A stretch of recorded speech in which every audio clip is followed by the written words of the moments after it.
Eu, então, sou a Prof. Vanessa, eu sou formada já há 6 anos como médica veterinária e também tenho feito mestrado nessa área de clínica e cirurgia de pequenos animais.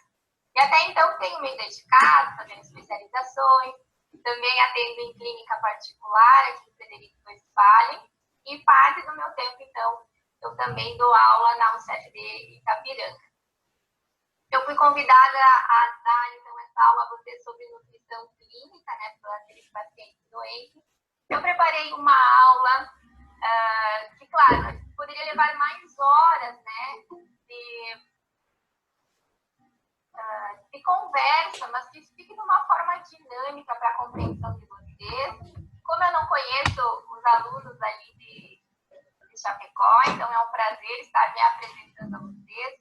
Eu vou deixar, então, a apresentação disponível com o professor Rafael. Também outro material adicional para facilitar, vou aceitando o pessoal aqui, para facilitar depois na rotina clínica de vocês, também no atendimento no hospital e em clínicas onde vocês fazem estágio, para que se dê uma atenção e essa importância maior em relação à nutrição do paciente doente. Eu vou subir aqui a minha apresentação. Eu vou te falando se tá ok. Ainda não já te falo. Tá, vai aparecer para mim como tela cheia aqui, eu não vou mais visualizar vocês, correto? Beleza, é isso aí, tá aparecendo ok. Ok. Mas vocês conseguem me ver no cantinho, ou tá só a tela cheia? Não, tá você no cantinho e a apresentação no modo tela cheia. Tá, ok, então. Então, na nossa aula hoje sobre nutrologia do paciente doente, nós vamos abordar de uma condição básica, né? O que a gente pode disponibilizar ao nosso paciente como cuidados a mais daqueles que normalmente a gente faz quando esse paciente vem à clínica, vem ao hospital veterinário. Então, ele já chega para nós apresentando já alterações sistêmicas e eu acredito que a maioria já vai olhar a questão de desidratação, CPC, o estado, né, mental desse paciente, mas poucas vezes se dá aquela importância de avaliar o estado nutricional do nosso paciente. Então, isso tem sido discutido, até mesmo estudado muito, para que esse suporte também seja dado ao paciente, pois auxilia muito em relação à recuperação dele, também quanto à metabolização de drogas que são aplicadas nele, de acordo com a doença que ele estiver apresentando. Para que a gente possa, então, ter uma diferença sobre como é o comportamento em relação à mobilização energética no paciente saudável, que está com restrição alimentar, ele, então, vai começar a utilizar o que ele tem de reserva de glicogênio hepático e também ele mobiliza ácidos graxos de massa muscular, em primeiro momento. Num curto período de tempo, quando ele começa a entrar em um período mais longo, ele começa uma fase adaptativa, onde então se cessa esse turnover proteico e começa então a fazer a oxidação de gorduras, no caso desse animal que é saudável. Como consequência, então, ele consegue fazer a preservação de massa muscular. Diferente do paciente que chegou no consultório de vocês, no hospital onde vocês estão trabalhando, ele está apresentando uma doença, essa alteração sistêmica. E é difícil que esse paciente já chegue com um dia sem estar se alimentando, um dia sem estar ingerindo água. E muitas vezes o proprietário também, ele nos deixa falhas na informação sobre o caso do nosso paciente. Então, o animal já está apresentando um catabolismo muscular, muitas vezes já a longo prazo, estão hiporéticos, anoréticos há mais de 4, 5 dias.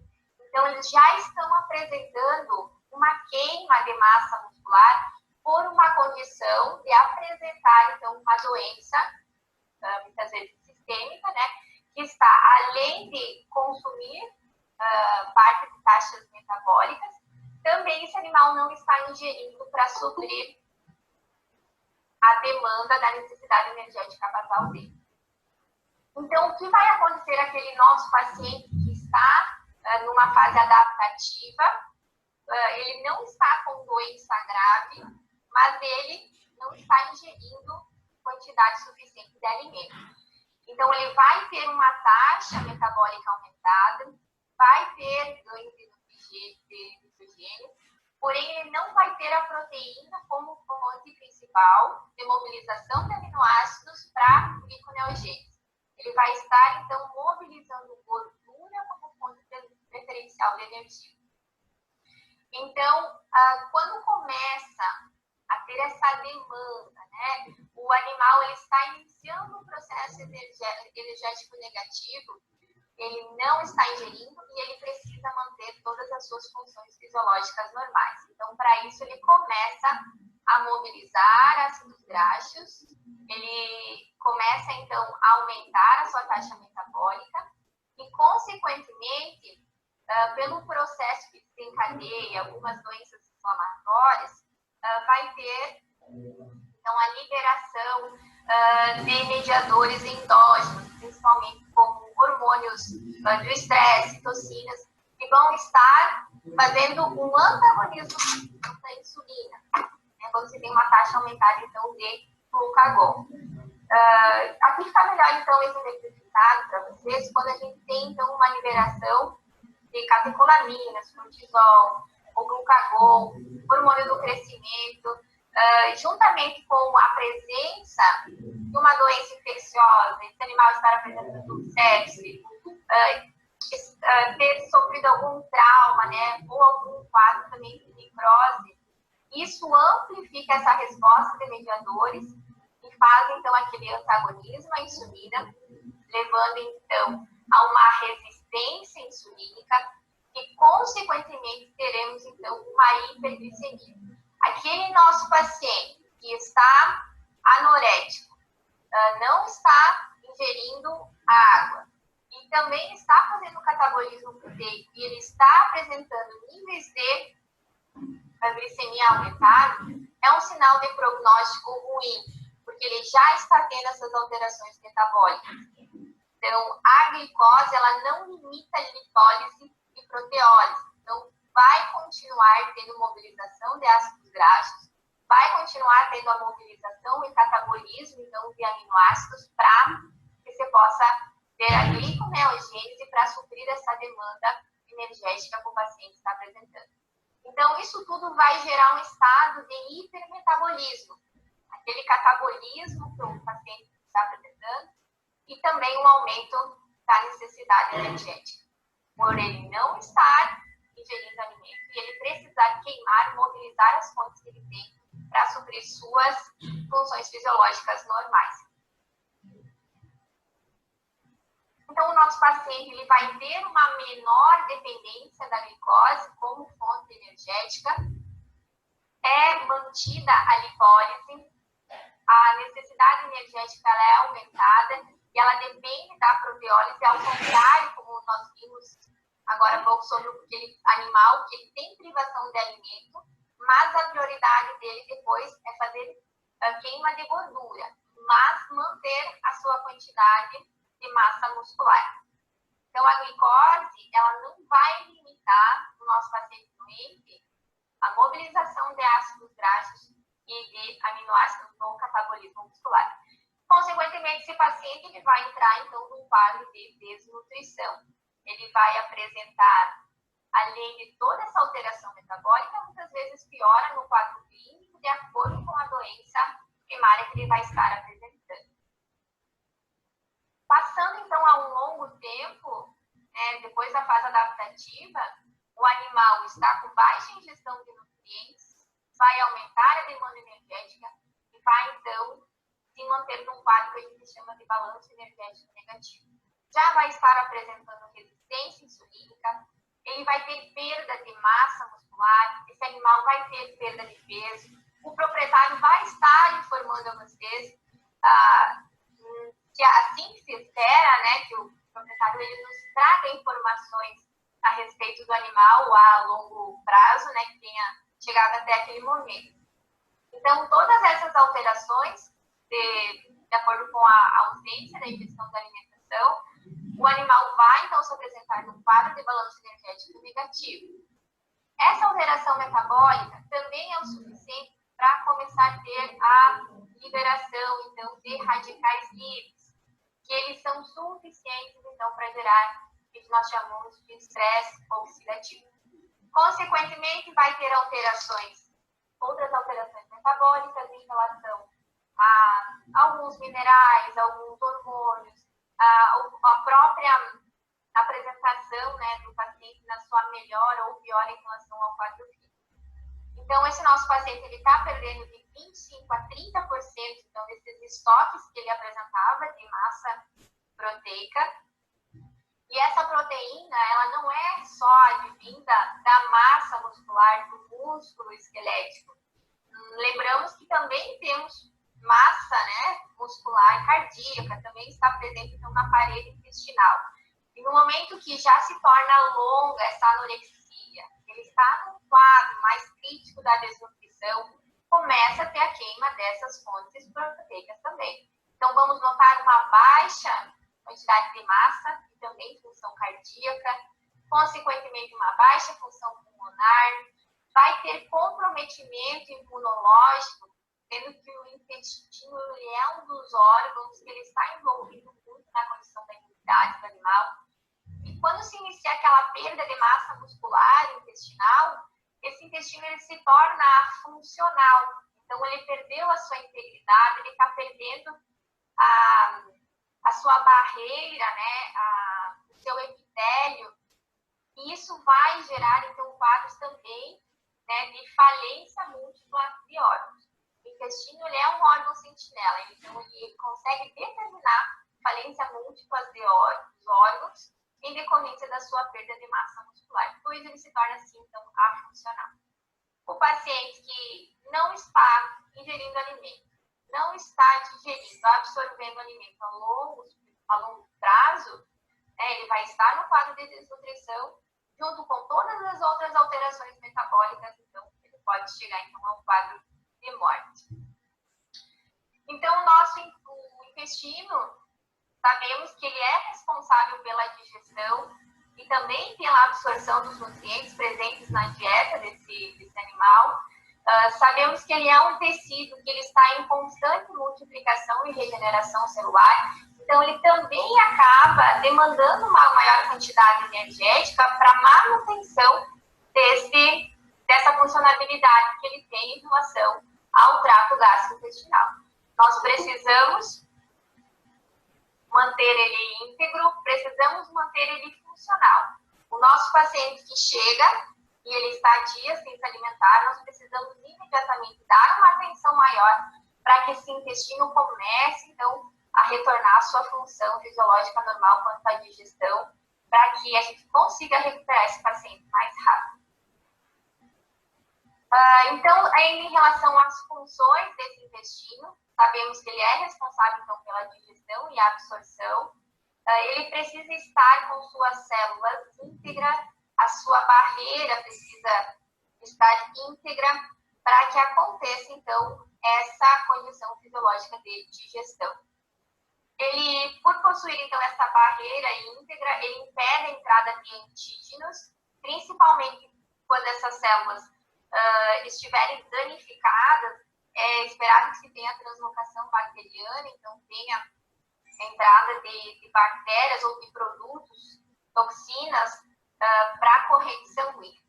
Ele tem, então, alguns mecanismos de defesa, como enzimas, o muco, a própria EGA e alguns outros mecanismos imunológicos, que auxiliam, então, a proteger essas células intestinais e manter a sua integridade.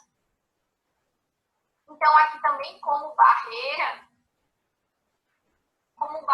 intestinal, nós temos, então, as células no seu tecido, né, desde mucosa até serosa, onde tem presença, então, de bactérias comensais, tendo características benéficas e também maléficas.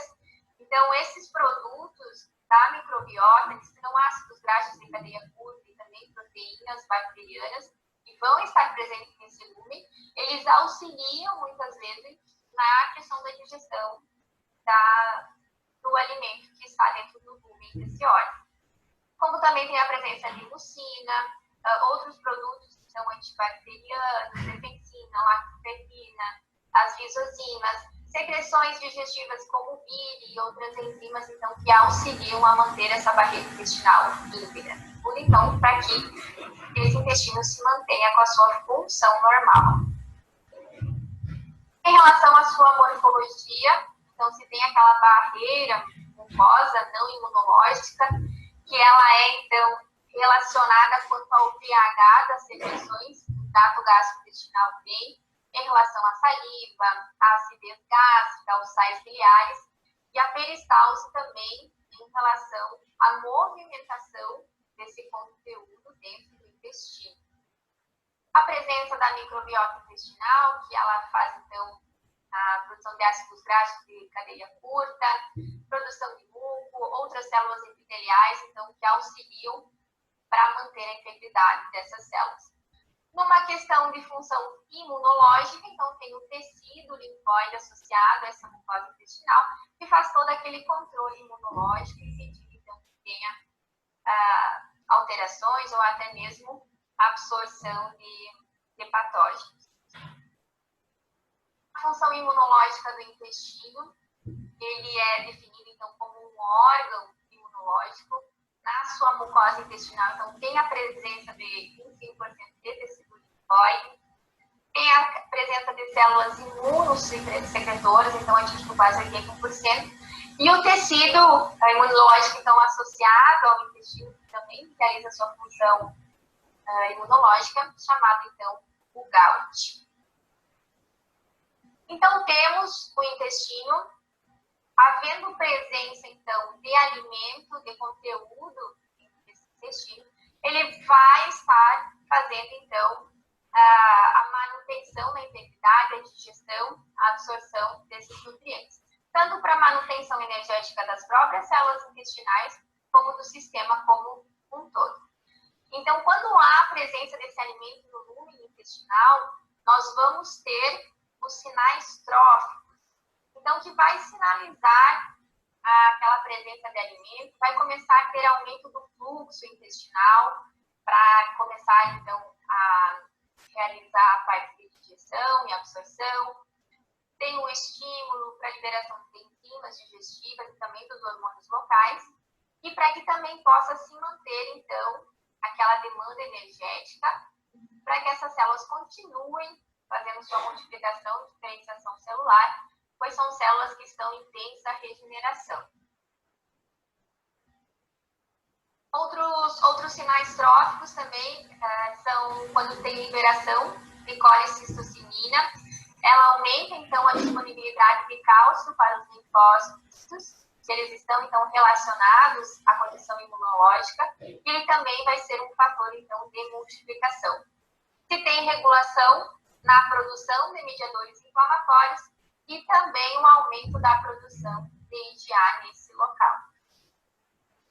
Mas então, sabendo isso tudo, o que eu vou considerar no meu paciente para que a gente defina se ele precisa receber uma nutrição clínica ou não? Claro que é muito individual de cada paciente, a doença que ele vai estar apresentando, a espécie, né? Sabemos que felinos, principalmente quando eles estão num quadro de anorexia, eles começam, então, a desenvolver hipidose hepática. Então, saber identificar qual fase da doença que o animal está apresentando, para que a gente possa, então, introduzir essa nutrição clínica ao paciente, para fornecer a ele toda essa quantidade de nutrientes que ele precisa para a manutenção das funções fisiológicas dele.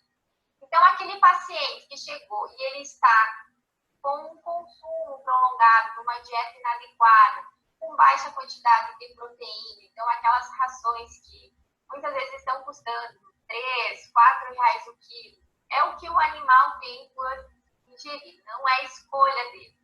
Então, o proprietário, ele muitas vezes ele não vai falar muito a respeito sobre o tipo de ração que está oferecendo ao animal dele. Eles acabam, então, escondendo essa informação. Então, a gente precisa precisa muitas vezes ter um olho mais clínico, observar a qualidade desse pelo, a condição corporal desse nosso paciente e realizar alguns exames também para conseguir identificar se há mesmo uma desnutrição, se há baixa quantidade de proteínas circulantes nesse paciente.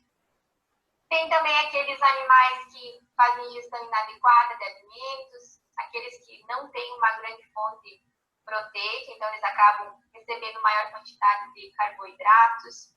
Animais que apresentam rápida perda de peso, então aqui é um sinal de atenção, porque eles estão num processo catabólico muito acelerado, de acordo com a rapidez com que estão perdendo esse peso. Animais que precisaram também passar por um processo de cirurgia ou sofreram um trauma recente e que precisam, então, ter um suporte nutricional maior. A gente vai estar introduzindo essa nutrição clínica. Alguns animais toleram, outros não. Essa nutrição tanto enteral quanto parenteral. Depende muito, então, de cada paciente, da doença que ele vai estar apresentando. Aqueles animais que apresentam um baixo score de condição corporal, aquele gatinho que chega com 2 de score de condição corporal, aquele caninho que ele está realmente assim com as costelas aparentes, a gente consegue ver, então, a estrutura óssea dele, né, mais aparente, e essa queima, né, de massa muscular já também, aos nossos olhos, deve ser percebido que esse paciente precisa de um suporte nutricional. Perda acentuada de massa muscular, tanto de membros quanto região frontal, parietal do crânio, aqueles pacientes que apresentam sinomose, aqueles pacientes que estão num quadro também de parvovirose. Nós vamos ver mais adiante durante a apresentação o quanto é importante estarmos dando esse suporte nutricional. Porque esse animal não está ingerindo, muitas vezes está apresentando um quadro de diarreia, e a gente precisa dar esse suporte nutricional para que a gente consiga recuperar esse paciente. Claro que é um suporte junto com outras medicações. Não é somente um suporte nutricional que vai fazer com que esse paciente melhore. Ele precisa do tratamento também de acordo com a doença que ele vai estar apresentando. Mas se esse paciente estiver bem nutrido durante o período de internação, ele vai apresentar uma resposta melhor também às medicações que ele vai estar recebendo. Nós vamos ver também em relação à concentração de albumina, em relação aos exames que nós vamos realizar nesse paciente, se estiver baixo, também é um indicativo que esse animal está num quadro de desnutrição. Situações de hipermetabolismo, como infecções, traumas, queimaduras, cirurgias, principalmente queimaduras, né?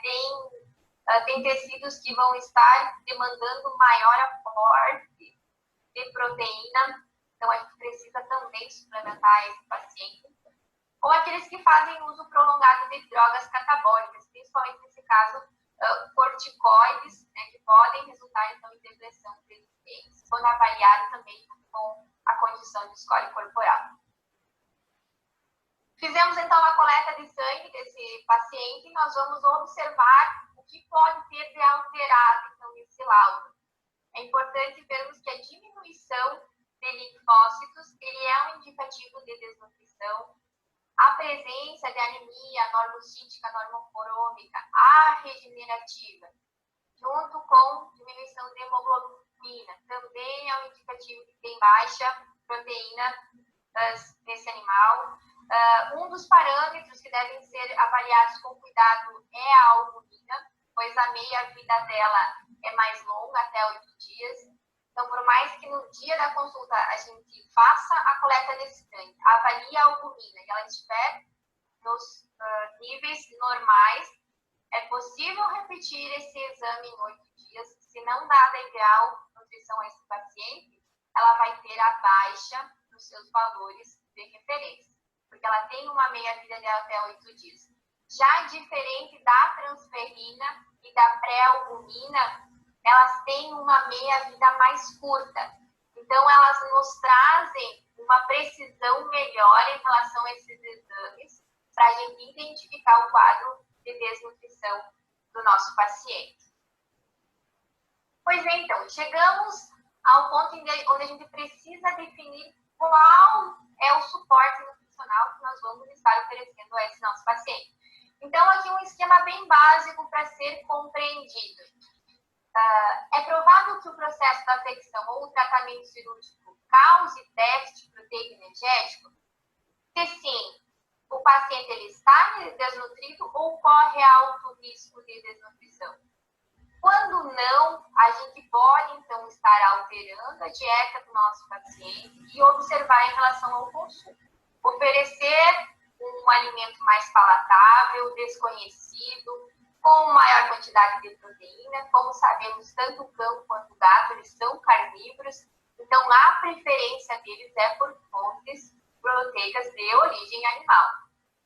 Quando esse paciente, sim, está apresentando, então, uma possível desnutrição, nós precisamos avaliar se ele tem o trato gastrointestinal funcionando normal ou não.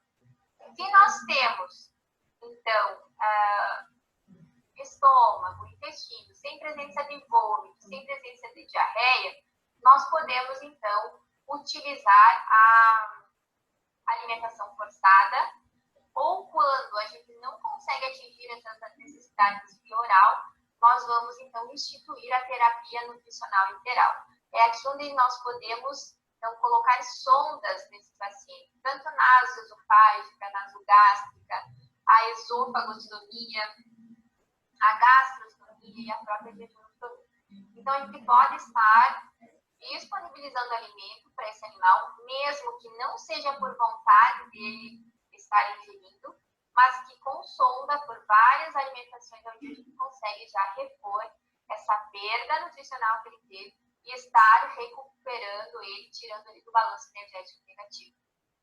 E quando nós não temos, então, a função intestinal ativa, onde esse animal muitas vezes está com vômitos recorrentes, crônicos, diarreia intensa, já é percebido que esse trato gastrointestinal ele não vai aceitar bem uma dieta integral. Então, nós podemos oferecer ao paciente a terapia nutricional parenteral, onde tanto por via venosa periférica ou central, nós conseguimos disponibilizar a ele nutrientes prontos para o consumo e também para que a gente consiga normalizar a necessidade energética basal dele. Por isso que é tão importante, né? Nós veterinários, nós temos hoje o conhecimento muito do que é nome de princípio ativo, né? No momento que vocês vão estar se formando, daqui 2 anos e meio, né? Quinto semestre, vocês vão começar, então, a conhecer marcas, né? Nomes comerciais de rações, rações específicas, terapêuticas, de acordo com a doença que o animal vai estar apresentando. Quando a gente vai suplementar ou restringir proteína, por exemplo, num paciente que é hepatopata ou que é renal crônico, como a gente vai instituir, então, a nutrição em relação ao paciente que é obeso, o que a gente vai restringir?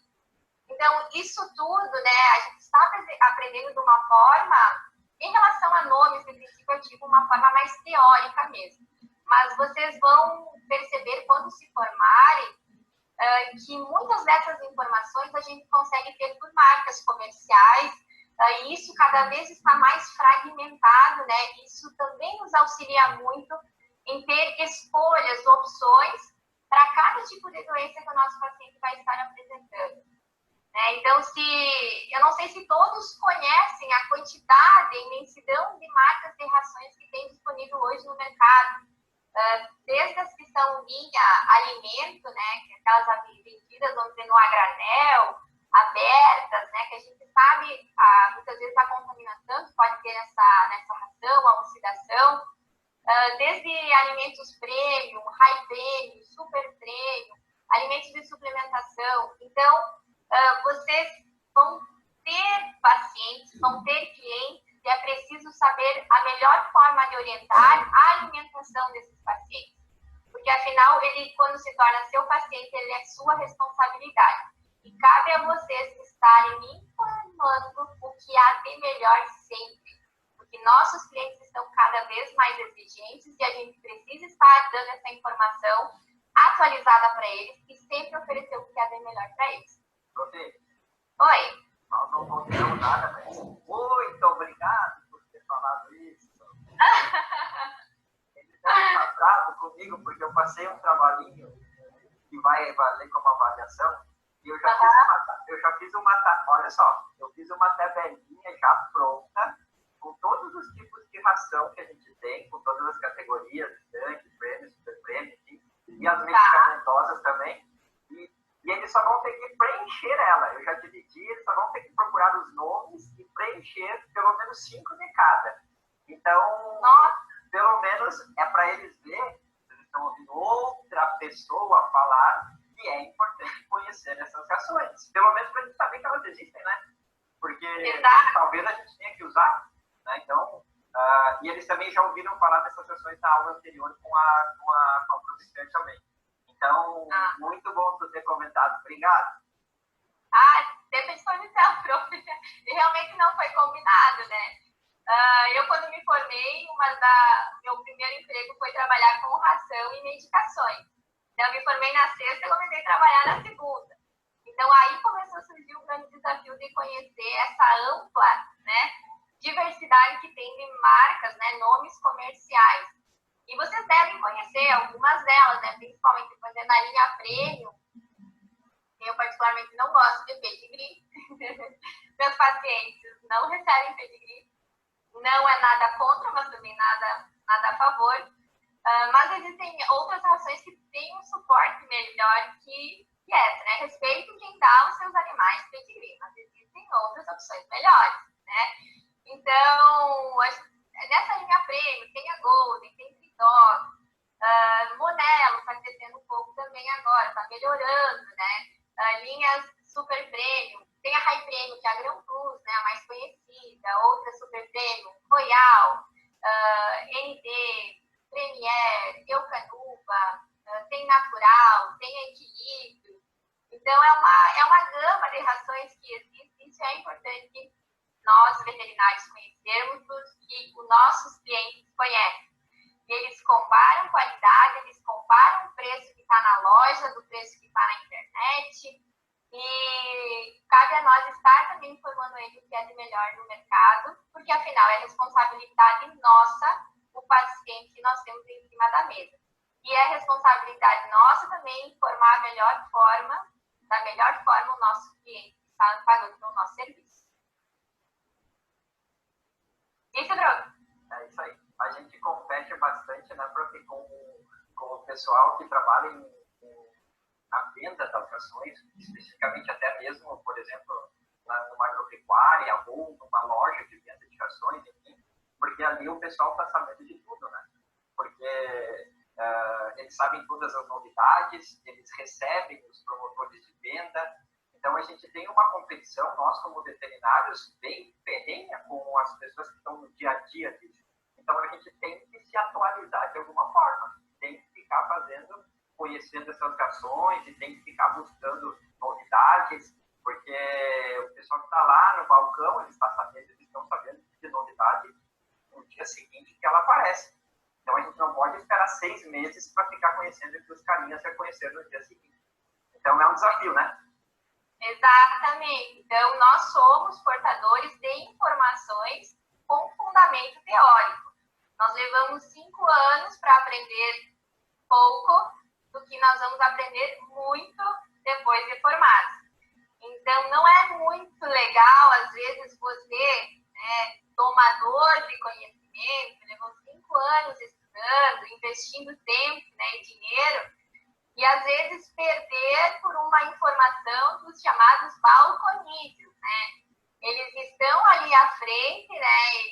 O tempo deles talvez é conhecer o que tem de ração, eles têm um tempo para estar aprendendo com aquele promotor técnico que está ali, informando de uma forma bem básica, né?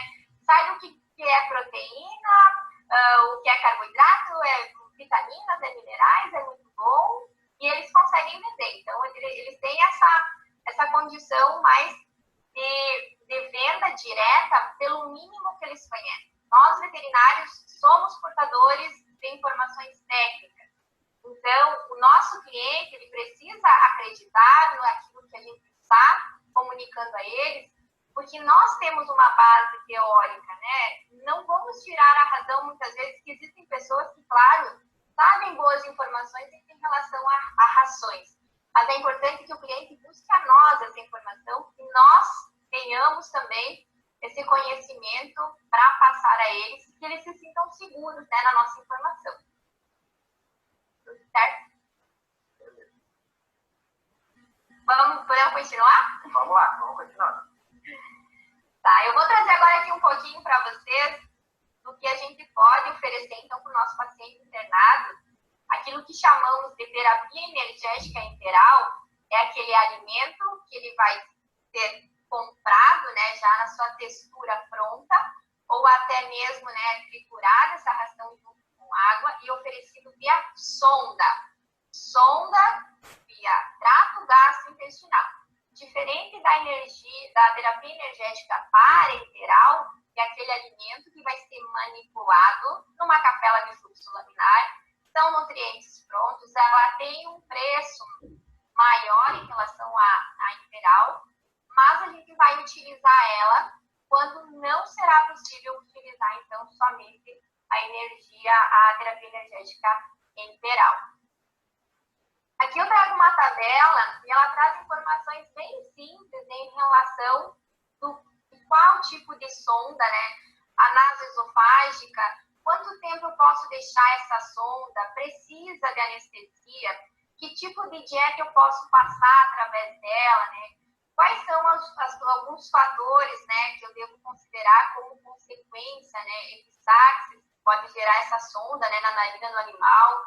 Então, a sonda nasoesofágica, a gente precisa medir ela no exterior do animal até a sua porção final entre o 7º e 8º espaço intercostal, onde vai ficar a sua porção final. Então, melhor ainda vai ser se nós conseguirmos fazer um raio-x para ter certeza que essa sonda está posicionada da forma correta. Já a sonda nasogástrica, a porção final dela vai ser dentro do estômago. Então, ela vai permitir que a gente administre através dela maior quantidade de volume, desde que seja em formato líquido também, pois esse órgão, o estômago, ele permite uma grande, então, dilatação. Nós conseguimos administrar maior quantidade, então, de volume, mas com cuidado, né? Sempre lembrando que o nosso paciente, no segundo dia que vai estar recebendo essa dieta, ele apresentando um quadro de desnutrição, a gente precisa introduzir gradativamente a dieta a ele, e não da forma, na sua quantidade total, como a gente vai ver depois ali na neve, quando a gente determina a quantidade de quilocalorias que ele precisa para a sua necessidade energética basal. Então, tanto a nasoesofágica quanto a nasogástrica, né, nós não precisamos, então, realizar anestesia. Aquele paciente que ele nos deixa introduzir a sonda através da narina, e que ele também se comporta, né? Ele não tenta tirar, por mais que a gente precise colocar o colar elisabetano nesse paciente, mas que ele se comporte e ele permita que a gente administre alimento até que ele tenha uma melhor recuperação. Pois, dali talvez 2 a 3 dias, se ele estiver numa condição melhor, nós muitas vezes optarmos por fazer uma esofagostomia, ele é um paciente que já vai estar mais estabilizado, então ele nos permite, então, fazer um processo anestésico nele. Onde a sonda esofágica, então, nós vamos estar fazendo uma abertura no esôfago, introduzindo essa sonda ou tubo esofágico na porção lateral esquerda, né, da porção cervical do animal. E essa sonda a gente pode deixar, então, por semanas ou por meses. Mas é válido lembrar que essa sonda, para ser introduzida, o animal precisa estar sedado. Então, existem também algumas dietas específicas que podem ser administradas por essa sonda. Alguns cuidados em relação ao manuseio dessa sonda, sempre procurar deixar ela limpa logo após introduzir a alimentação. E os animais, eles têm uma tolerância maior com essa sonda, em comparação à nasogástrica, à nasoesofágica, porque ela vai ficar ali na narina, vai estar incomodando, muitas vezes vai estar irritando esse animal.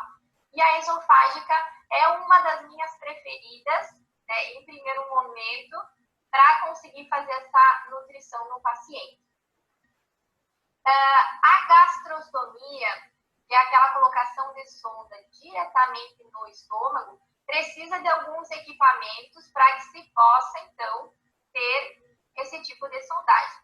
Pode também permanecer por semanas a meses, vai precisar, então, de sedação, e nada diferente da esofagostomia, né? Precisa ser uma dieta fácil de ser administrada, líquida, bem diluída, né? De acordo com a necessidade energética do animal.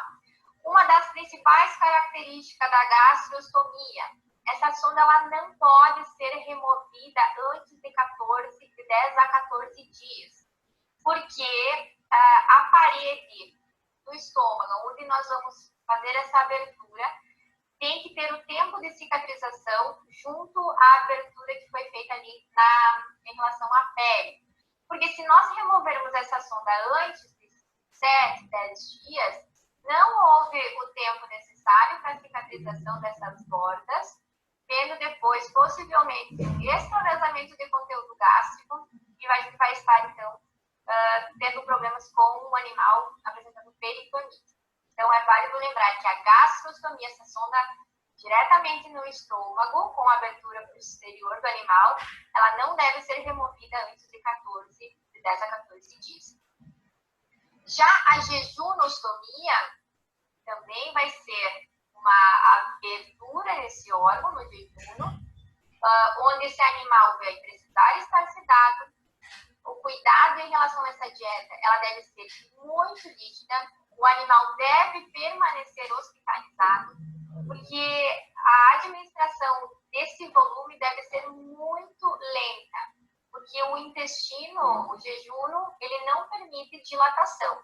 Então, precisa ficar gotejando essa alimentação dessa sonda, diferente das outras sondas que a gente pode administrar maior volume. A jejunostomia, obrigatoriamente, esse paciente deve permanecer internado com cuidados de um profissional veterinário, ou até mesmo do pessoal da enfermagem, né, que possam, então, fazer esse cuidado e manuseio adequado dessa sonda.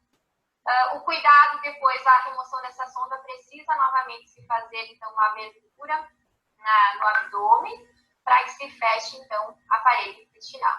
A gastrostomia, se houver a perfeita cicatrização, é apenas removida, então, essa sonda, né, e fechada a pele do paciente. Em alguns casos é necessário aqui também fazer o fechamento do estômago, né? Tudo isso vai de acordo com o monitoramento do paciente. E já a esofagostomia nasogástrica e a nasoesofágica apenas se faz, então, a remoção. No esôfago não precisa, então, fazer pontos, porque ele tem um potencial de cicatrização muito bom, então a gente consegue apenas remover a sonda sem precisar fazer qualquer sutura na pele ou no esôfago. Então, entrando naquela parte bem divertida, onde a gente faz contas, né? Não é difícil.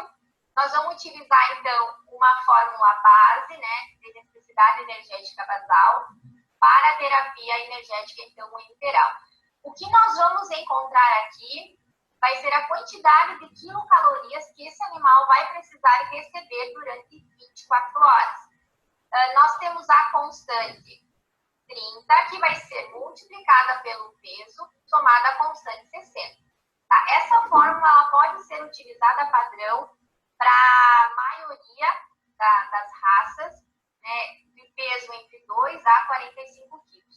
Quando nós precisamos de uma precisão em relação à quantidade de quilocalorias que o nosso paciente irá precisar durante 24 horas, nós vamos utilizar a fórmula, então, com exponenciação, onde nós vamos ter a constante 70 multiplicada, então, pelo peso elevado no expoente 0,75. Vejam que aqui eu coloquei um X semi-transparente, né, que até então se utilizava, né, um fator de doença para se adicionar uma quantidade a mais de quilocalorias que se entendia que esse animal precisava.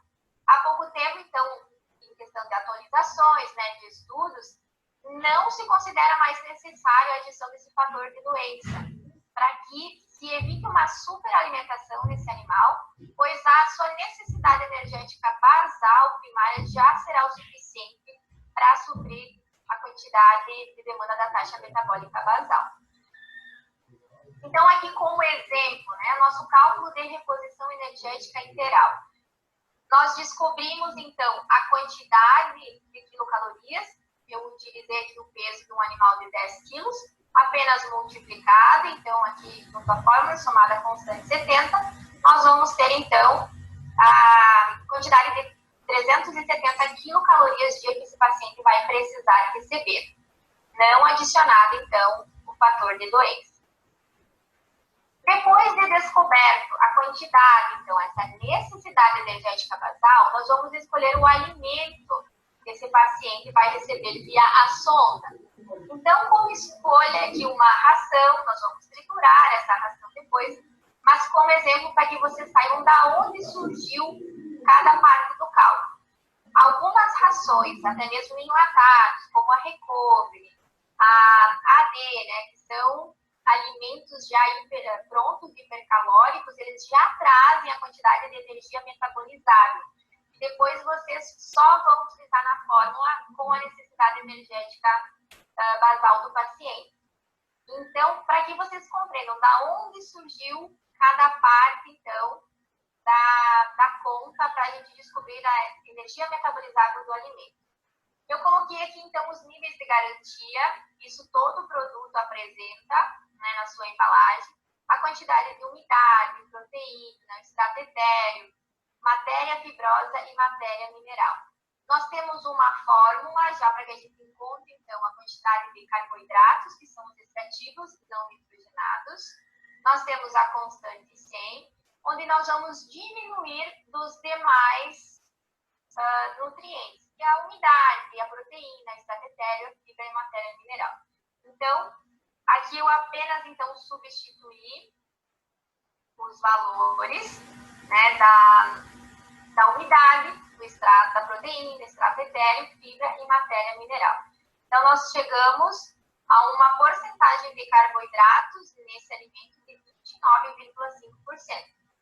Depois nós vamos aplicar, então, esse valor dentro da segunda fórmula, onde nós vamos, então, definir a energia metabolizável em 100 gramas desse alimento. Só fizemos, então, a substituição dos valores. Eu deixei de cores iguais aqui, para vocês visualizarem da onde surgiu a quantidade de gordura, a quantidade de carboidratos, a quantidade de proteína. Eu gosto de fazer, às vezes, uns slides meio coloridos. Não é que pareça, né, que talvez seja algo, vamos dizer assim, a lado primário para entender em relação à cor. Mas eu vejo que a gente consegue ter um entendimento melhor quando associado, então, a cores, principalmente cálculos. Pelo menos os meus alunos gostaram em Itapiranga. Nós conseguimos, então, substituir os valores e definimos a quantidade de energia metabolizável que esse alimento tem em 100 gramas. Mas nós vamos precisar depois dessa quantidade transformar a quantidade de quilocalorias em 1 grama. Então, é só mesmo aqui uma migração de vírgula, onde nós vamos ter 2,83 quilocalorias em 1 grama desse alimento. Temos já a necessidade energética basal, então apenas nós vamos dividir a NEB pela energia metabolizável do alimento. Nós teremos aqui, então, a quantidade que esse animal precisa receber por dia desse alimento em gramas. Certo? Então, o que vai ser a nossa taxa metabólica basal? Né? Ela vai corresponder a 65% a 70% das necessidades energéticas desse animal, da energia metabolizável. Então, veja que até 50% dessa taxa é para manutenção celular e outra é para funções de suporte. Então, isso também vai estar relacionado à fase desse animal, ao peso que esse animal apresenta, né, e às características de cada espécie ou da raça deles. Então, vejam que aqui nós temos, né, alguns alimentos já hipercalóricos prontos. Isso facilita bastante a administração via sonda. Mas, mesmo assim, eu prefiro ter trabalho em filtrar novamente esse alimento, né? Passar por uma peneira. Eu gosto de usar a malha de filtro das máquinas de café, então é cafeteiras, porque ele deixa realmente bem filtrado o alimento e eu não vou ter problema nenhum depois em administrar esse alimento pela sonda. Imagine que um animal, por exemplo, de 3 quilos, 2 a 3 quilos, vocês vão conseguir colocar nele uma sonda de 6 frames, onde então que vai ser uma sonda bem fininha. Por essa sonda vocês vão precisar passar um alimento, né, que tem ele tem uma homogeneidade e vocês vão ter que fazer também, né, a diluição dele junto com água, que precisa facilitar o trabalho de vocês. Então eu recomendo que é muito melhor, mesmo que seja um alimento hipercalórico, que ele já tenha, né, um pequeno tamanho de partícula, e mesmo que seja um alimento que vão triturar no liquidificador, vocês filtrem esse alimento para que não obstrua essa sonda. O trabalho depois de reposicionar a sonda, colocar outra sonda ou talvez utilizar essa sonda é muito maior do que antes ter apenas só filtrado melhor o alimento. Então, naquele alimento que nós vimos antes, agora, fazendo o cálculo de energia metabolizável que ele apresenta, ele vai apresentar em quantidade de quilocalorias por grama. Então, tem alimentos hipercalóricos que ele já traz essa quantidade de energia metabolizável na latinha. Então, facilita o cálculo, então vocês não vão precisar estar calculando. Mas se vocês tiverem na clínica de vocês, muitas vezes, uma ração, né, seja ela super premium, e vocês têm aquela como única opção de alimentação, vocês podem, então, fazer o cálculo e vocês vão estar administrando esse animal a quantidade necessária para ele. Nunca a mais e também nunca a menos, né? Tanto os extremos, eles podem causar complicações.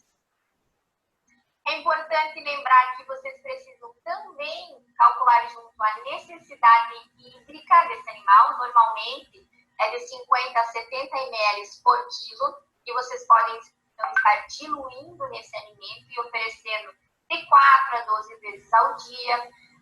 Como comentei antes, precisa ser feita aquela introdução gradual, então, do alimento naqueles pacientes que estão há muito tempo sem se alimentar. Gatos, então, no máximo 40 ml por vez que vocês aplicam, até 4 a 6 vezes ao dia. Junto, então, com a necessidade basal calórica e a hídrica, pode-se ter alguns adicionais. Então, muitas vezes uma fêmea que está já há 15 dias, né, pós-parto, ela está alimentando praticamente 18, 12 animais. Ela já está apresentando um catabolismo em decorrência que ela precisa ter uma maior demanda em relação à glândula mamária dela para alimentar os filhotes dela. Ela vai emagrecer se ela não estiver recebendo uma alimentação adequada. Esse animal muitas vezes vai apresentar hipocalcemia. Então, o que seria um adicional aqui nesse caso, né? Vocês estarem, então, suplementando cálcio nesse paciente. Aqui tem um guia prático da quantidade mínima que vocês podem estar oferecendo a esses pacientes, tanto o cão quanto o gato, né? Em relação à quantidade de proteína, extrato etéreo, carboidratos, fibras e matéria mineral. Então, vejam que a energia metabolizável varia bastante conforme a qualidade do alimento que vocês vão escolher para fazer essa administração dessa alimentação. Então, quais são os tipos de sonda, né? Temos aquela que nós podemos, a reposição energética via oral, aquela onde a gente vai estar estimulando o paciente a ter fome. Então, temos o diazepam, que é um estimulante de apetite, o conhecido Coba Vital, então, comprado em farmácia, também estimulante de apetite. Esse paciente vai estar ingerindo, então, estimulado, né, a quantidade de alimento necessária para ele. Ele não apresentando essa característica de vontade própria em se alimentar, nós vamos, então, estar oferecendo via sonda. Nesse esquema, então, aqui é apresentado para vocês qual é a melhor forma de passar essa sonda.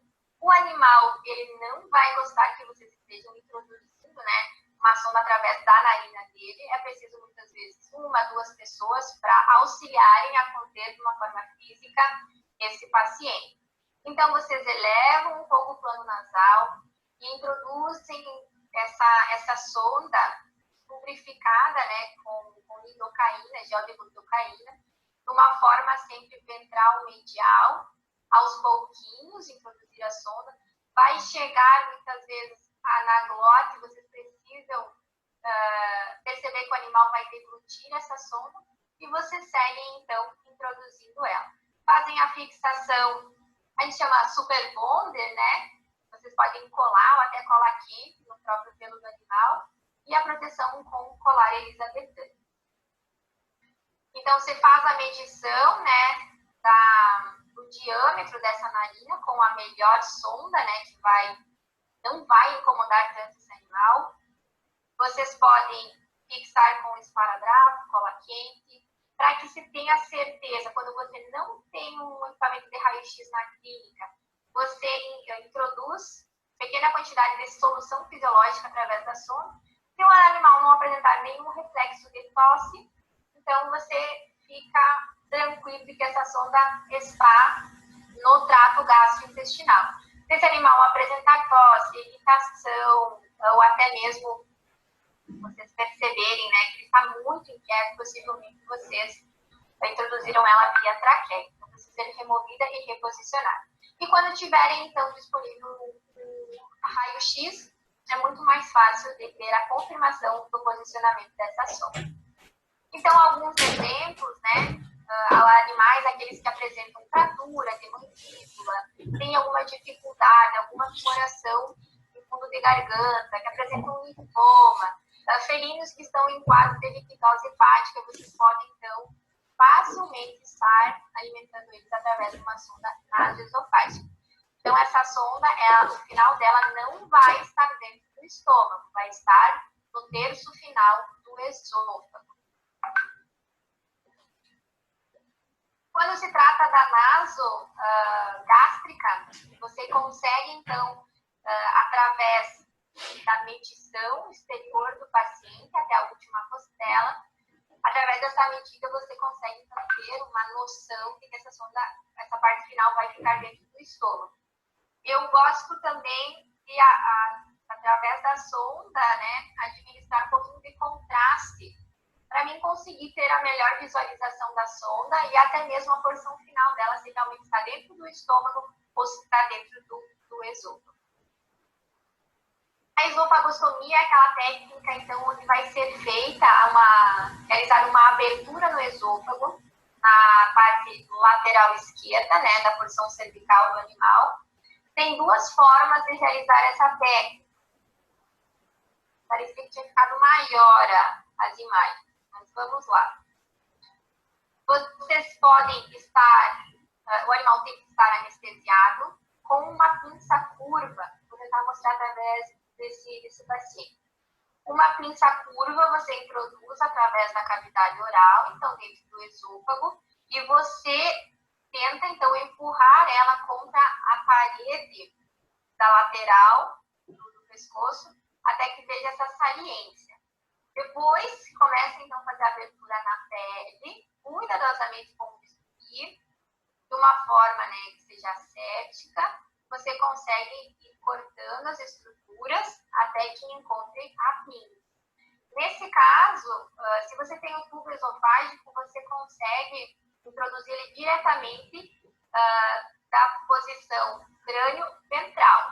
Mas há outras sondas, por exemplo, deixa eu retornar isso. Nesse exemplo, onde você faz a abertura ao lado aqui, então, na posição lateral esquerda do animal, com a pinça você pega a ponta da sonda, traz ela para a frente, então, na porção cranial, então fora da cavidade oral, inverte a ponta da sonda e empurra ela no mesmo sentido, no sentido crânio-caudal, para ela, então, permanecer dentro do tubo esofágico. Tá? Após, então, realizada essa técnica, tanto colocação direta crânio-caudal, ou fazer a inversão dela pela cavidade oral, depois reposicionar ela no crânio ventral, você consegue colocar essa sonda. Depois deve ser bem fixa, essa sonda com um ponto chinês, né, onde se fala aquele ponto bailarina. Deve ser feito, então, por antigo todos os dias, até que se note, né, uma boa cicatrização ao redor dessa sonda. Já que ela permite ter de diâmetro maior, vocês conseguem, então, estar aplicando alimentos que não precisam ser tão miúdos, né, as partículas ser tão pequenas. E com todo cuidado, você vai depois higienizar ela, após passar do alimento, passar com grande quantidade de água também, para deixar ela bem higienizada. O animal, normalmente, ele se comporta bem com essa sonda, porque ela não vai estar, então, na glote, não vai estar na narina. Então, você consegue imobilizar ela aqui com uma faixa, uma atadura. E quando tem os horários então, da alimentação, você consegue só expor, né, a abertura dela e introduzir o alimento. Vale ressaltar também que deve sempre se manter fechada essa sonda para evitar a entrada de ar, então, para dentro do esôfago ou até mesmo do estômago. Então, o alimento você pode triturar ele, fazendo então a diluição junto com água, fazer a introdução via a sonda e a adequada higienização pós-alimentação também. Além de você poder estar administrando a alimentação nessa sonda, dependendo da medicação que esse paciente vai estar recebendo, você também pode fazer, então, a aplicação via essa sonda. Facilita bastante, então o animal ele não sabe o que você está aplicando, né? Ele muitas vezes fica imobilizado, porque ele continua deglutindo, de acordo com o volume que você aplica.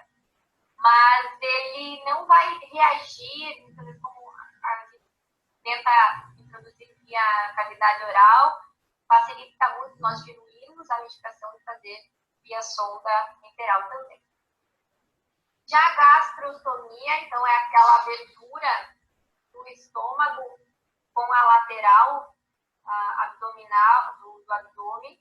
Você precisa ter um aplicador, o equipamento próprio para fazer essa aplicação de sonda. Então, dependendo do tamanho do animal, você vai ter o tipo do aplicador. Esse animal precisa estar sedado. Você vai introduzir esse aplicador pela cavidade oral, passando pelo esôfago até o estômago. Da mesma forma como no esôfago, você vai direcionar a ponta dele para a parede, aqui nesse caso abdominal. Através do local onde tem essa proeminência, né, do aplicador, você vai colocar um trocater, onde através dele você vai passar um fio guia. Depois de colocado esse fio guia dentro do aplicador, você remove a outra parte, então, do trocater, e você passa o fio guia até a cavidade oral. Quando chega na cavidade oral, você fixa ele na sonda que tem um balão na ponta aqui. Então, você vai puxar essa sonda através do fio guia até que ela chega aqui no estômago. Depois que ela sai, então, da pele, aqui na parede, na musculatura, né, na pele, você faz a fixação dela. Então, é isso que permite a boa fixação da sonda. Então, a presença desse balão na ponta da sonda, onde você tem a abertura, né, da mucosa do estômago, junto aqui também com a parede muscular e da pele. Então, essa sonda ela não pode ser removida antes de 10 dias, porque senão não vai ter cicatrização adequada aqui no local da colocação dessa sonda. Então, aqui no paciente, vejam que tem o aplicador, é introduzido através da cavidade oral. Você sente, então, a saliência dele, se coloca, então, é como se fosse uma agulha maior, onde você consegue introduzir dentro da ponta do aplicador. Através desse canal, você passa o fio guia até a cavidade oral. E depois do fio guia, você puxa, então, a sonda para que ela, então, fixe a parte do balão dentro do estômago e a sua porção inicial fique externalizada. Deve ser bem fixa, ele utilizar curativos nesse local também para que não tenha contaminação. E sempre realizar da forma mais asséptica possível. Esse tipo de sonda permite que também seja administrado um grande volume de alimento dentro do estômago, pois afinal ele permite essa dilatação e comporta grande quantidade de alimento. Animais, então, caquéticos, que muitas vezes nos é permitido, né, a aplicação, colocação dessa sonda, facilita bastante a administração de alimentos. Até porque o diâmetro dela pode ser de 10, 12, 14 frentes. Então, a administração facilita quando o diâmetro dessa sonda é maior. Aqui em gatos também, então não é incômodo a eles, né? Mas eles ficam protegidos dessa sonda e o animal permita a presença dessa sonda. Então, o animal precisa colaborar. Também pode ser, então, administrado o alimento sólido, triturado com água, ou aquele alimento que ele também é comprado, então, pronto. A jejunostomia, então, será necessário fazer a abertura da cavidade abdominal, identificação do órgão, do jejuno, abertura, também colocação da sonda.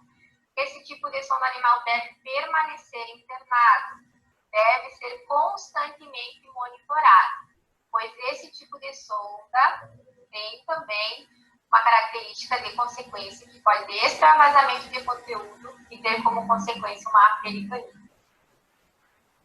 Então, aqui alguns dos produtos, né, que tem disponível no mercado, os mais conhecidos principalmente a AD e a Recovery, que elas já nos trazem a quantidade de quilocalorias que tem nesse alimento e facilita, né, por ela ser mais pastosa, né, sua textura, né, facilita bastante a administração via sonda. Um dos casos, então, que se tem uma boa recuperação do paciente é em relação àqueles que são infectados com parvovírus. Por mais que ele tenha a presença, né, quem já atendeu o parvovirótico tem vômito frequente, mesmo que você aplique medicações, né, na fase inicial do tratamento, você não consegue controlar. E diarreia constante, uma delícia o cheiro, né? Mas se conseguirmos dar esse suporte nutricional a esse paciente, esse animal ele vai apresentar um ganho de peso melhor comparado a um animal que não recebeu esse suporte nutricional via sonda. Também vai diminuir o tempo de hospitalização, redução da morbidade e também vai melhorar a condição intestinal, porque você também pode estar introduzindo nessa sonda outros suplementos, né, para melhorar o suporte nutricional desse paciente. Encerrado, então, a parte de nutrição e terapia energética enteral, nós entramos, então, na terapia nutricional parenteral. Todos bem aí?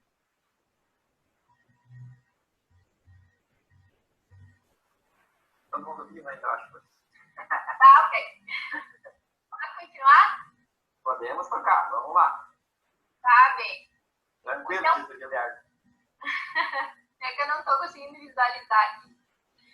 Se nós temos um paciente onde não é possível, então, a colocação dessas sondas enterais, que eles também precisam de um suporte nutricional, muitas vezes mais imediato, né, para auxiliar a recuperação dele, nós podemos realizar, então, a terapia nutricional parenteral. Então, o nome é parecido, né, mas o que às vezes alguns alunos podem confundir é onde vai ser administrada essa alimentação. Não é alimento sólido, né, em relação, por exemplo, à ração ou uma pastosa, alimento hipercalórico. Isso são, então, nutrientes, aminoácidos, lipídios, a glicose, alguns suplementos também, como potássio, vitamina K, zinco também pode ser administrado através da via parenteral. Então, aqui o acesso vai ser venoso. Nós precisamos, então, acessar através da via periférica a veia cefálica ou acesso venoso central através da veia jugular. Então, quando nós vamos introduzir a parenteral, quando realmente nós não conseguimos ter nenhum sucesso com a enteral. A enteral, ela é uma nutrição mais barata, né? A parenteral, ela é mais onerosa, então precisa de uma manipulação muito ascética, que ela vai ser, então, administrada através do leite venoso.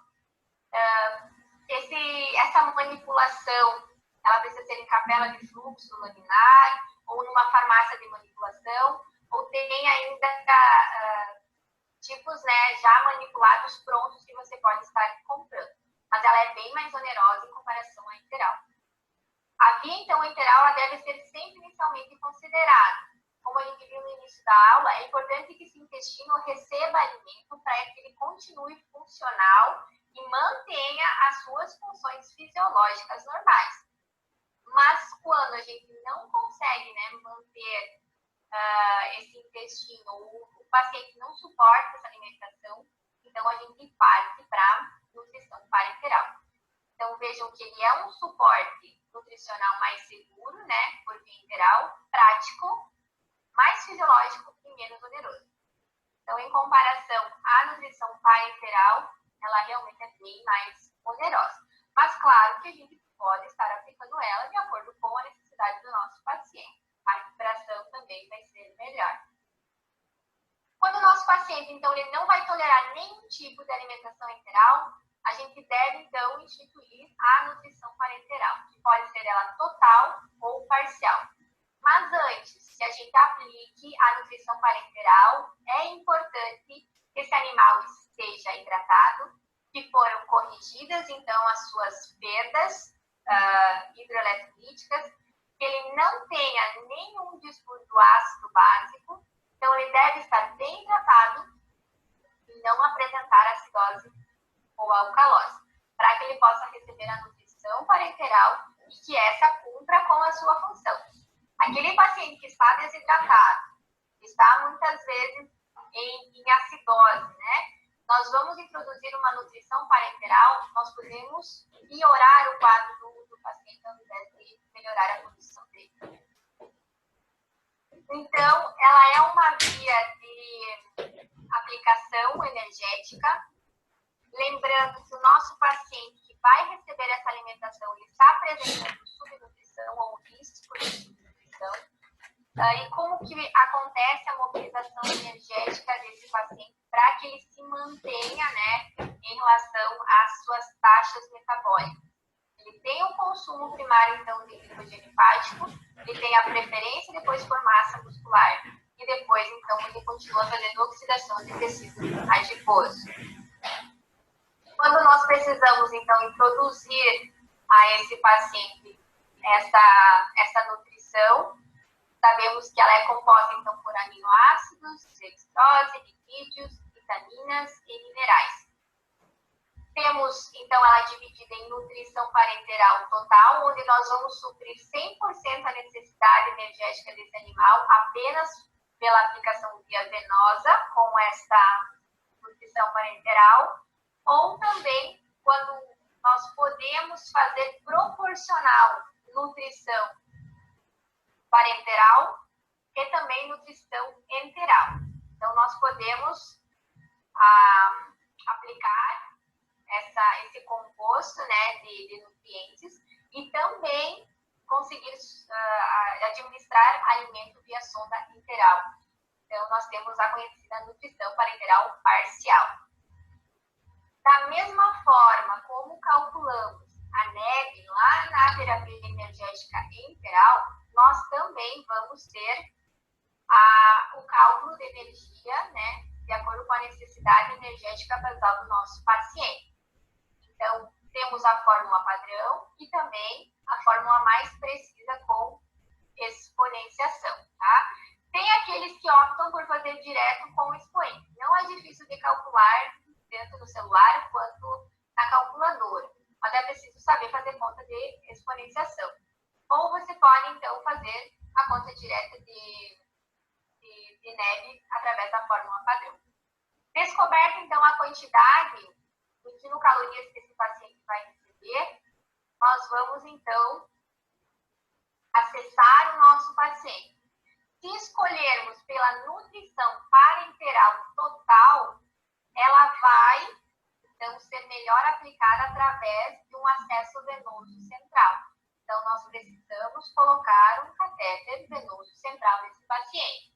As soluções de escolha, principalmente, aqui vão ser aquelas que apresentam maior osmolaridade. Já não podemos escolher produtos de aplicação nessa nutrição, como, por exemplo, a glicose. Na nutrição parenteral total, a osmolaridade dela, 50% é maior. Então, a gente pode aplicar via nutrição parenteral total. Quando nós fizermos um acesso periférico, então, quando ele vai ficando mar a veia cefálica desse paciente, o catéter de menor calibre, nós vamos optar, então, pela solução de glicose a 5%. Então, ela apresenta uma osmolaridade menor. Isso, então, é característico para cada tipo de nutrição. Então, feito o acesso venoso central no paciente, após manipulado, então, esses nutrientes, eles vão ser de acordo, daqui a pouquinho a gente vai ver como se calcula eles, tanto parcial quanto total, sempre buscar, então, um ambiente limpo, higienizado, mais asséptico possível, porque nós vamos estar introduzindo via leito venoso. Essas soluções, elas precisam também estar dentro de um prazo de validade, não estar contaminadas.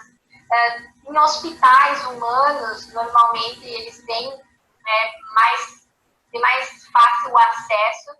Eu lembro que em Santa Maria, quando nós precisávamos fazer algum tipo de nutrição parenteral, nós buscávamos por soluções lá no uso. Então, é difícil você ter essas soluções para manter na clínica, porque elas são soluções caras, e elas, depois de aberta, elas têm um prazo de validade. Então, se você vai utilizar só em um paciente, vale informar ao proprietário se ele está disposto a pagar pelo valor disso, e aí você vai estar, então, alimentando somente aquele paciente. Se você tiver outros, você consegue, então, otimizar essas soluções. Se não, após aberta, você acaba utilizando por um curto período de tempo e precisa serem descartadas. Então, em relação à planilha, esses cálculos eu tenho em Word, eu vou passar para o professor Rafael, ele vai encaminhar para vocês, que vai ser só uma substituição de valores. Então, vamos começar.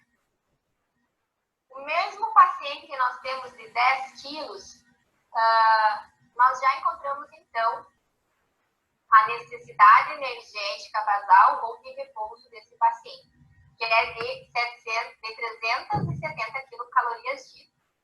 Vejam que estamos falando de nutrição parenteral total, certo? É recomendado, quando esse animal apresentar peso inferior a 3 quilos ou acima de 20 quilos, que seja, então, realizada através da fórmula com o expoente. Mas, nesse caso, nosso paciente tem 10 quilos. Então, fizemos a multiplicação pela constante 30, somado a constante 70, temos, então, o valor de 370 quilocalorias dia que esse paciente vai precisar receber. Depois, nós temos, então, uma definição de necessidade proteica, de acordo com algumas particularidades, né? Aquele paciente que é padrão, nós utilizamos de 4 a 5 gramas de proteína para cada 100 quilocalorias que esse paciente está necessitando. Então, quando nós temos o animal está apresentando uma insuficiência hepática ou renal, nós vamos utilizar uma menor quantidade de proteína. E vocês vão ter aula também, professora Rafael, a respeito da nutrição do paciente hepatopático, do paciente renal crônico, quando se faz a restrição de proteína, quando não se faz e o porquê que se faz, né, professor? Isso vai ser comentado, então, numa aula referente à nutrição de hepatopata e renal crônico. Ou aqueles pacientes que precisam de uma maior necessidade, né, que tiveram uma perda bem intensa calórica. Então, vocês vão utilizar uma maior quantidade de gramas de proteína para cada 100 quilocalorias da necessidade energética em repouso desse paciente.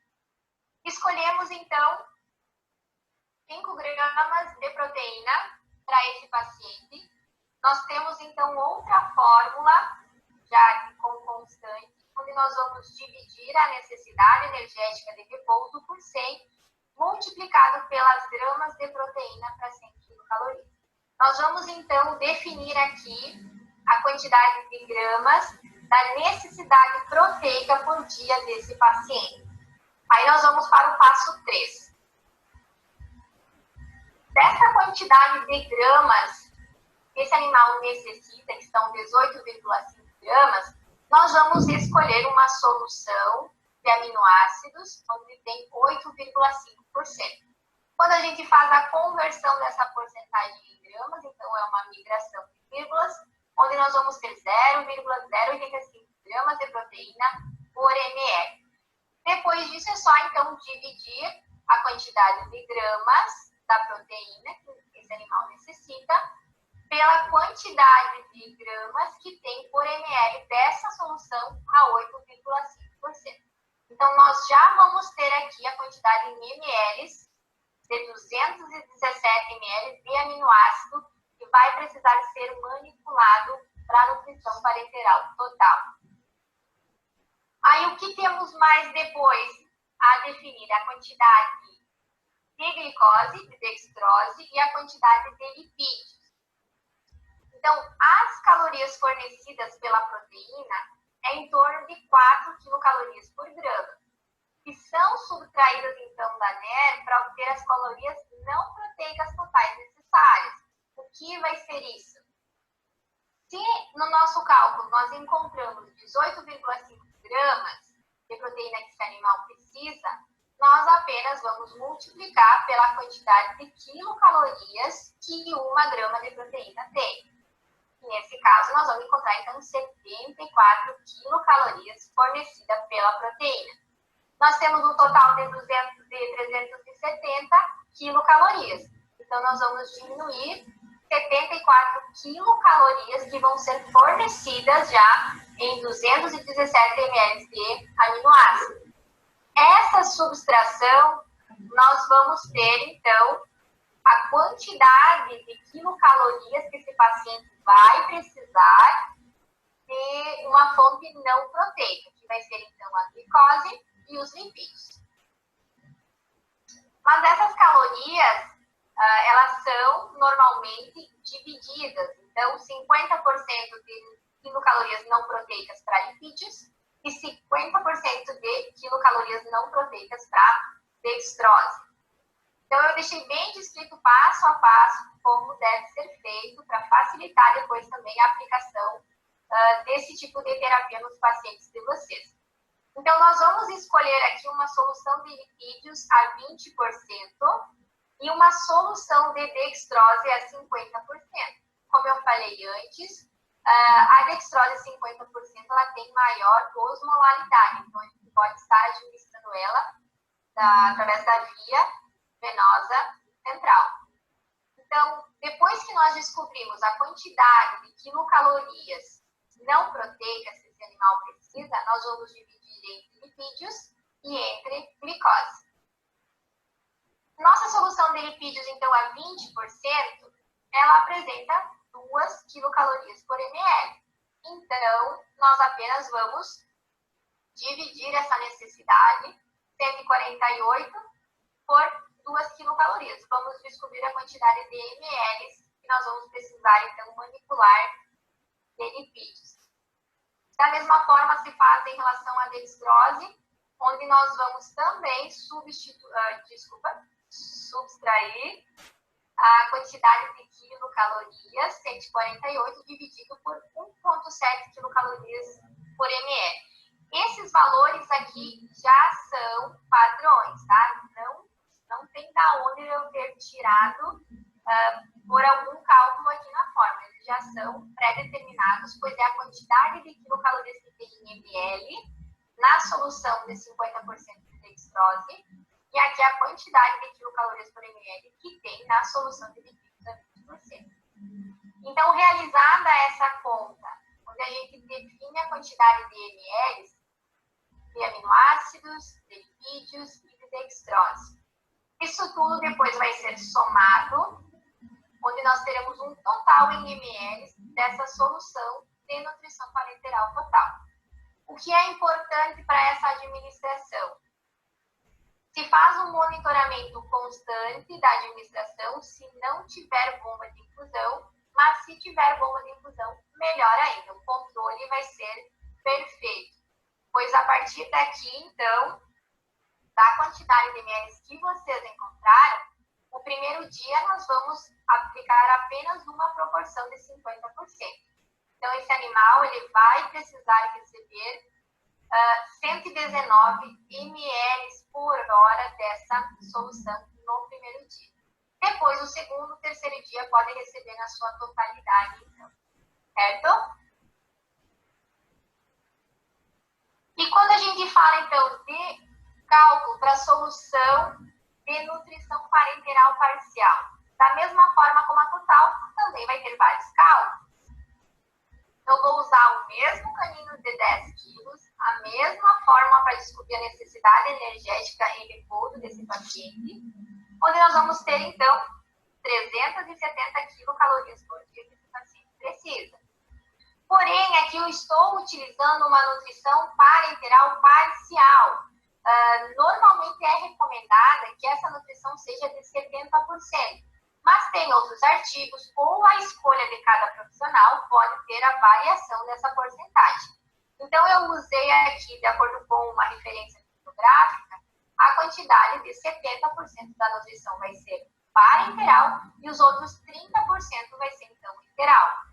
Para que eu possa ter, então, a quantidade de 70% da necessidade de quilocalorias desse animal, eu apenas vou multiplicar por 0,7. Aí eu vou ter um novo valor em quilocalorias que esse animal vai receber por nutrição parenteral. As outras quilocalorias da diferença de 370 para 259, vocês vão estar oferecendo ou administrando nesse paciente através de sondas enterais. Aí cabe a vocês decidir o melhor alimento, seja ele mais pastoso ou natural, um alimento pronto já, né, comercial, para estar, então, introduzindo essa quantidade de quilocalorias para esse paciente. Vamos trabalhar, então, agora só com a parenteral parcial. Nós temos, então, aqui também definidas algumas constantes nesses cálculos, onde o nosso paciente aqui ele tem 10 quilos, então nós vamos utilizar nas constantes 6 a 10 quilos, onde nós vamos multiplicar, então, por 0,25, para descobrir a quantidade de quilocalorias para dextrose, por 0,25 também, que é outra constante, para descobrir quilocalorias de proteína, e por 0,50 para a gente definir a quantidade de quilocalorias de lipídios que esse animal precisa receber. Eu também deixei em cores diferentes aqui para facilitar, em seguida, para nós visualizarmos aonde saiu cada valor. Lembrem que na parenteral total a gente usa dextrose 50%. Na parenteral parcial nós vamos usar, então, uma solução de menor osmolaridade. Aqui, nesse caso, então, a dextrose é 5%. Mas, da mesma forma, podemos utilizar aminoácidos a 8,5% e lipídios também a 20%. Tem outras soluções com outras concentrações também disponíveis. Vai da escolha de cada profissional, porque os cálculos que vão ser aplicados serão os mesmos. Mas vai depender, muitas vezes, do que vai ter disponível para vocês e qual vai ser a escolha da melhor terapia para o paciente de vocês. Então, fazendo apenas o cálculo para a gente definir em ml, né, nós temos, então, 65 quilocalorias, que está sendo de dextrose. Nós vamos dividir, nesse caso, então, por 0,17 quilocalorias, que é essa solução de dextrose a 5% no DD. Eu não sei se eu falo muito rápido, se vocês estão entendendo, tá? Mas isso depois vai estar disponível para vocês também. Da mesma forma, nós vamos, então, calcular a quantidade de quilocalorias de proteína em relação à quantidade, então, de gramas que tem nessa solução, a 8,5%. Nós vamos estar, então, dividindo e encontrando a quantidade de ml de aminoácidos. Como também vai ser feito, então, em relação aos lipídios. Dividir quilos pela quantidade de quilocalorias por ml. Encontrado, então, em ml todas as soluções, nós vamos fazer o somatório. Então, nesse caso, nós teremos 638 ml de solução para nutrição parenteral parcial, tá? Esse não é o volume total. E por que a gente teve mais volume por ela ser parcial, ao invés de ter menos volume, como tem lá na total? Isso vai ser de acordo com as soluções de escolha de vocês. Aqui na parcial nós temos, então, a dextrose 5%, nós vamos precisar de um maior volume, né, para suprir a quantidade energética que esse animal precisa. Então, vai ter maior volume em ml de dextrose. Já na nutrição parenteral total, nós temos glicose 50%. Consequentemente, o volume vai ser menor. Então, vocês podem utilizar esse volume, né, dividindo, então, em 24 horas, vocês vão ter a quantidade de ml por hora que vocês vão aplicar, então, nessa solução, através, então, de um acesso venoso periférico. Vocês podem utilizar, então, os cálculos de gotejamento, tendo eles para equipe microgotas. Eu utilizo apenas o volume dividido por 24 horas, multiplicado pela constante. Então, nós vamos ter aqui 638 dividido por 72. Vocês já vão encontrar direto aqui a quantidade em gotas por minuto no equipo macro. E se vocês aplicarem aqui para o equipo micro, o mesmo volume dividido por 24 horas, também vão encontrar a quantidade de gotas por minuto. E se vocês dividirem 60 por essa quantidade de gotas que vocês encontraram, vocês vão saber a cada quantos segundos vocês precisam, então, fazer o gotejamento de cada gota. Se tiverem a bomba de infusão, melhor ainda, o controle vai ser mais preciso. Então, aqui só tem uma tabelinha em relação, então, às alterações bioquímicas que se tem quando se tem esse suporte nutricional. Então, vejam, antes da nutrição parenteral, onde a gente tinha quadros de hiperglicemia, 26% antes da nutrição parenteral, pós a nutrição parenteral, aumentou um pouquinho os casos de hiperglicemia. Comparados a gatos, também se manteve esse aumento. Mas vejam em relação à correção aqui da hipocalemia. Antes da nutrição parenteral e pós, vejam que tem uma diminuição. E principalmente em relação à hipocalcemia, né, em cães, se nota, né, que tem um aumento, que você está suplementando mais.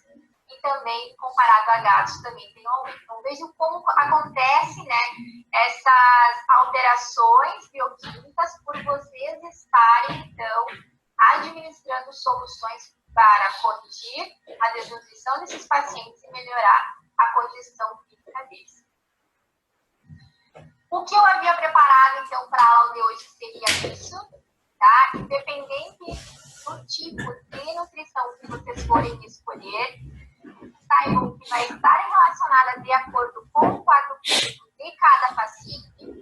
E o sucesso dessa nutrição vai ser muito mais pelo monitoramento que vocês vão estar fazendo nesse paciente, porque hoje esse paciente pode estar precisando de uma certa quantidade de alimentação. Amanhã pode ser que ele precise mais ou menos. Então, é uma avaliação diária. Bem como outros tratamentos que são realizados com medicações, vocês precisam estar atentos ao paciente. Se é para utilizar, utilizem da melhor forma e saibam calcular para que vocês tenham, então, um suporte nutricional adequado ao paciente. Não adianta simplesmente vocês quererem, muitas vezes, misturar ou aplicar em quantidades, né, que vocês considerem talvez serem suficientes, e na maioria das vezes vocês vão estar errando. Então, vocês precisam realmente calcular. Dá trabalho? Claro que dá trabalho, mas é melhor acertar do que talvez improvisar e errar mais, estar piorando o quadro clínico do paciente. Então, comecem a utilizar, né, esse tipo de nutrição, esse tipo de suporte.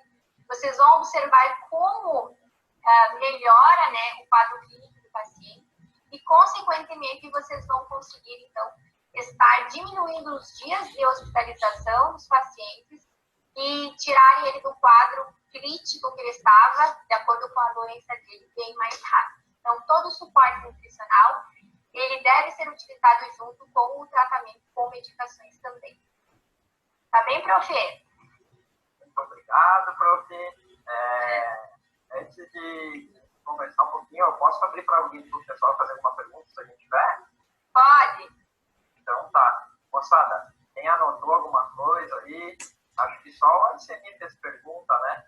Vamos ver se alguém tem alguma perguntinha aí agora anotada, ou alguma dúvida, alguma sugestão, alguma coisa. Tá aberto aí.